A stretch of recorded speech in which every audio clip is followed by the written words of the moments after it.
জুনের প্রথম সপ্তাহে দেশে ফিরতে পারেন মালয়েশিয়া চিকিৎসাধীন বিএনপির স্থায়ী কমিটির সদস্য এবং ঢাকা ৮ আসনের সংসদ সদস্য মির্জা আব্বাস। তার শারীরিক অবস্থা এখন উন্নতির দিকে বলে জানিয়েছেন সহধর্মিণী আফরোজা আব্বাস।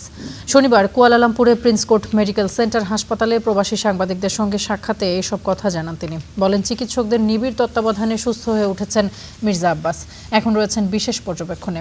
নানা পরীক্ষা নিরীক্ষার পর তার শারীরিক অবস্থাকে আগের তুলনায় বেশ স্থিতিশীল বলেও জানিয়েছেন সেখানকার চিকিৎসকরা। আইস টিউব ছিল, খেতে পারতো না অনেক দিন, প্রায় 1.5 মাস। এখন এই 15 দিন ধরে, 15 দিনের বেশি খুলে দিয়েছে। এখন ও স্বাভাবিক খাবার খায়, কথা বলতে পারছে এবং সব কথা তার মনে আছে।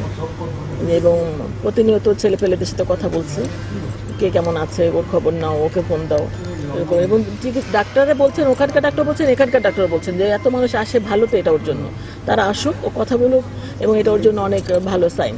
তো সবাই আসলেও খুশি হয় এবং ও সবাইকে খোঁজখবর নেয়, জানতে চায় এবং ওকে আমার লাইফে ফিরে যেতেই বলছেন তারা। আশা করছি যে হয়তো সামনের মাসের প্রথম নাগাদ বা মাঝামাঝি ইনশাল্লাহ দেশে যেতে পারবে।